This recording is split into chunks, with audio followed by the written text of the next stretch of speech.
Halo teman-teman semua, selamat pagi, siang, ataupun malam pada teman-teman semua, kepada Bapak Excel selaku dosen mata kuliah Ilmu Negara. Jadi, nama saya Sherlyn dengan NPM 2551016.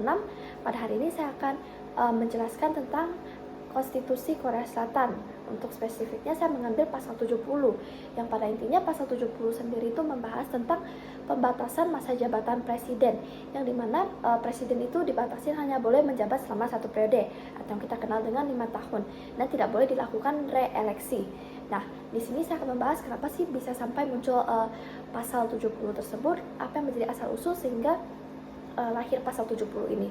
Jadi hal ini sebenarnya bermula dari pengalaman historis negara Korea Selatan sendiri, yang dimana selama beberapa dekade terakhir itu di bawah pemerintahan yang terbilang cukup otoriter hingga tahun 1980-an, khususnya pada masa pemerintahan Presiden Syngman-rhee, Park Chung-hee, dan Chun Do-hwan.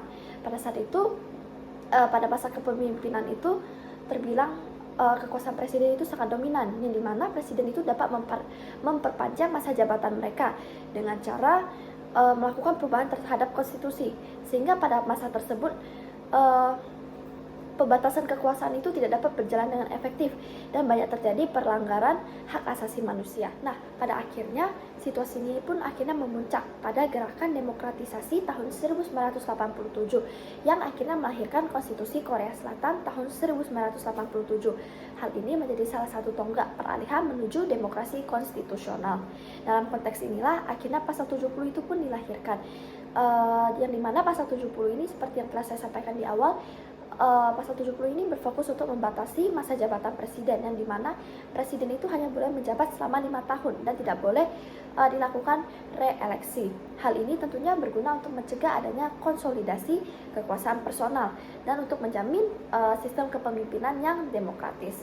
Selain itu, pembatasan ini juga dilakukan untuk menciptakan stabilitas sistem ketatanegaraan yang berlandaskan pada supremasi konstitusi dan prinsip negara hukum yang baik. Namun, dengan seiring berkembangnya konsep negara kesejahteraan, ternyata ketentuan ini melahirkan dilema baru, yang dimana hal ini berkaitan dengan tantangan kesinambungan kebijakan, politik, dan pemenuhan hak-hak sosial warga negara yang memerlukan perencanaan jangka panjang lintas pemerintahan. Norma konstitusi yang tadi kita analisiskan merupakan pasal 70, yang dimana masa jabatan presiden itu dibatasi dan tidak boleh dilakukan reeleksi. Dan ternyata pasal ini merupakan salah satu bentuk reaksi dari pengalaman historis yang telah dilalui oleh masyarakat Korea Selatan sendiri, yang dimana pada sekitar tahun 1961 hingga 1987, presiden itu memiliki kekuasaan yang terbilang sangat dominan dan masa jabatan mereka itu dapat diperpanjang, sehingga pada zaman sekarang setelah lahirnya pasal 70 ini justru hadir menjadi sebuah instrumen konstitusional untuk membatasi masa jabatan presiden atau kekuasaan eksekutif. Hal ini juga dilakukan untuk memastikan adanya sirkulasi kepemimpinan yang baik dan untuk menjaga stabilitas demokrasi. Jika kita analisis pasal 70 tadi dengan menggunakan teori kenegaraan, pasal ini dapat dijelaskan melalui 3 kerangka utama. Yang pertama, saya menggunakan teori kenegaraan, yang dimana teori ini dikemukakan oleh Montesquieu, yakni teori pembatasan kekuasaan atau limitation of power, yang dimana dari teori ini kita sudah dapat mengetahui bahwa kekuasaan politik itu perlu dibatasi. Dari nama kan kita sudah dapat memahami bahwa harus adanya limitation, harus diberi limit, sehingga presiden itu dapat menggunakan kekuasaannya dengan sebaik-baik mungkin dan tidak ada penyalahgunaan kekuasaan. Dan dari sini kita dapat melihat bahwa pasal 70 secara langsung telah merealisasikan teori ini dengan menetapkan masa jabatan tunggal bagi presiden, yaitu selama 5 tahun tanpa dilakukan reeleksi, sehingga presiden tidak dapat memperpanjang kekuasaan atau mengkonsolidasikan kekuasaannya. Sehingga dengan demikian dapat kita lihat bahwa norma ini menjadi salah satu alat pengendali agar kekuasaan presiden tidak berlebihan dan tetap seimbang dengan peran DPR dan lembaga peradilan lainnya. Untuk teori yang kedua itu ada teori supremasi konstitusi, yang dimana pada teori ini menegaskan bahwa presiden sendiri harus tunduk kepada konstitusi, bukan tunduk kepada sosok figur ataupun partai. Yang dimana supremasi konstitusi ini berarti aturan dasar negara menjadi sumber legitimasi utama bagi presiden. Jadi presidennya itu harus taat kepada konstitusi yang telah berlaku, bukan taat kepada sosok figur. Maka dari kerangka ini kita dapat melihat bahwa pasal 70 ini berlaku sebagai alat konstitusional untuk memastikan bahwa kekuasaan eksekutif ataupun salah satunya kekuasaan presiden itu dapat dijalankan sesuai dengan batasnya. Jadi tidak disalahgunakan. Sehingga stabilitas pemerintahan pun tidak bergantung pada sosok figur, tetapi pemerintahan sendiri itu harus bergantung pada konstitusi yang telah ditetapkan oleh sebuah negara. Untuk teori yang terakhir itu ada teori demokrasi substantif, yang dimana teori demokrasi substantif sendiri menekankan bahwa tujuan dari demokrasi bukan hanya tentang prosedur pemilu semata, tetapi tujuan dari demokrasi sendiri merupakan penekanan terhadap perlindungan hak-hak warga negara dan pemenuhan kesejahteraan sosial bagi masyarakat. Maka dalam konteks pasal 70 ini kita dapat melihat bahwa norma ini menciptakan sebuah kondisi di mana presiden itu harus dapat menjalankan kebijakan publik dan kebijakan sosial secara bersamaan tanpa mendapat gangguan tekanan untuk mempertahankan kekuasaan dari luar. Namun jika kita lihat dari samping itu, kita dapat melihat bahwa dengan penerapan pasal 70 ini melahirkan dilema baru, yang dimana pasal 70 ini kan tadi merupakan pembatasan kekuasaan masa jabatan presiden. Dan apa sih yang menjadi dilema barunya? Jadi yang menjadi dilema barunya itu merupakan jika terdapat kebijakan yang sifatnya itu berkesinambungan, maka dapat terganggu apabila masa jabatan seorang presiden itu telah berakhir.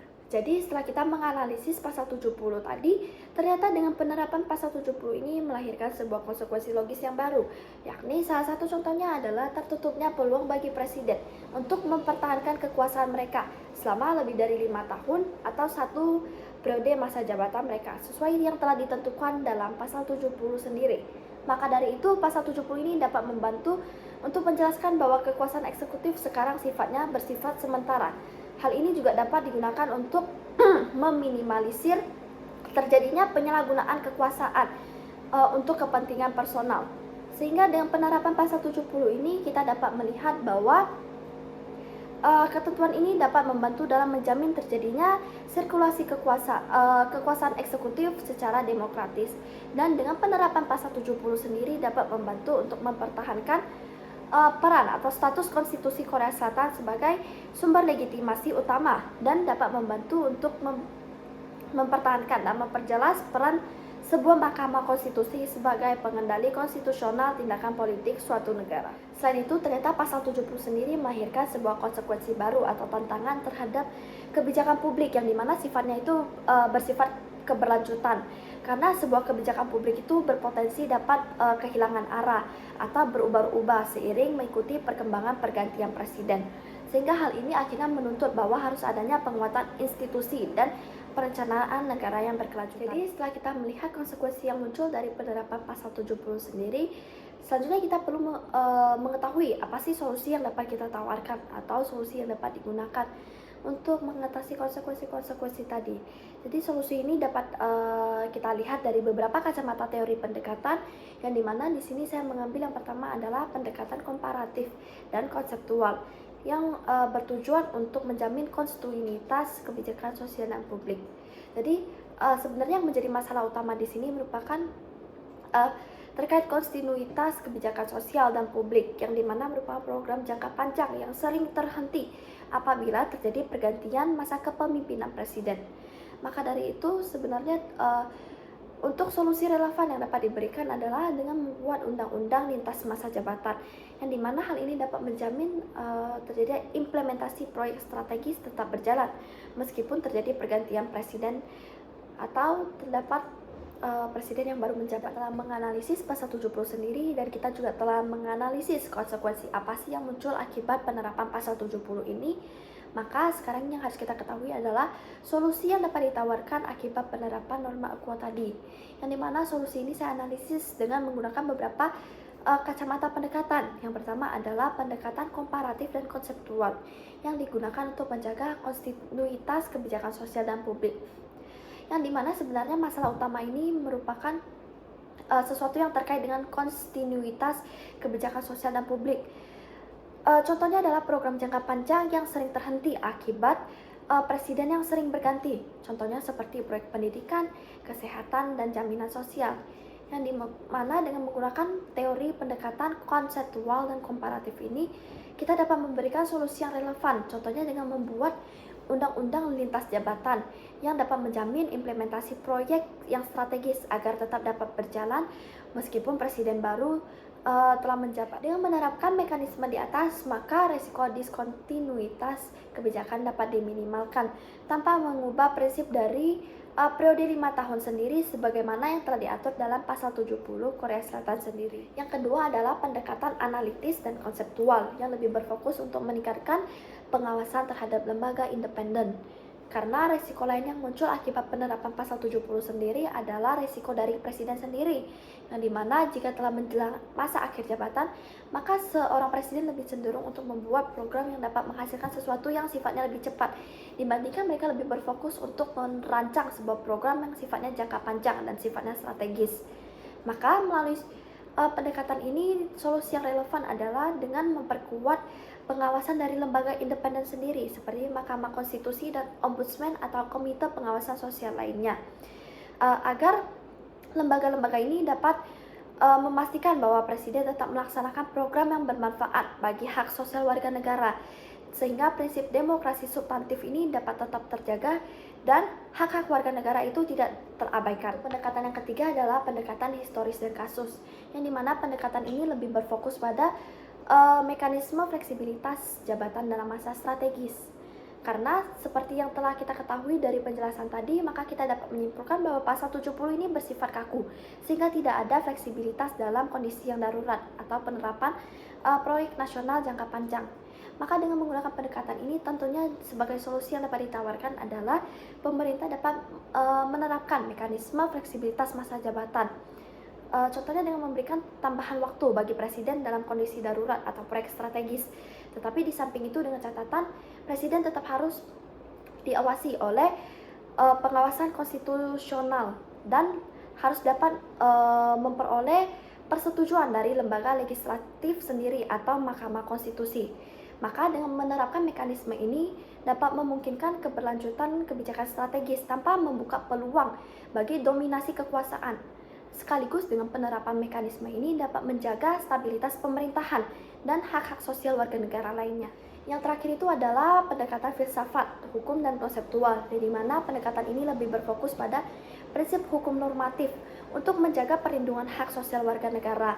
Karena hak sosial warga negara sendiri tentunya berpotensi dapat terganggu akibat terus-menerus terjadi pergantian presiden jika tidak ada mekanisme hukum yang dapat menjamin kontinuitas mereka.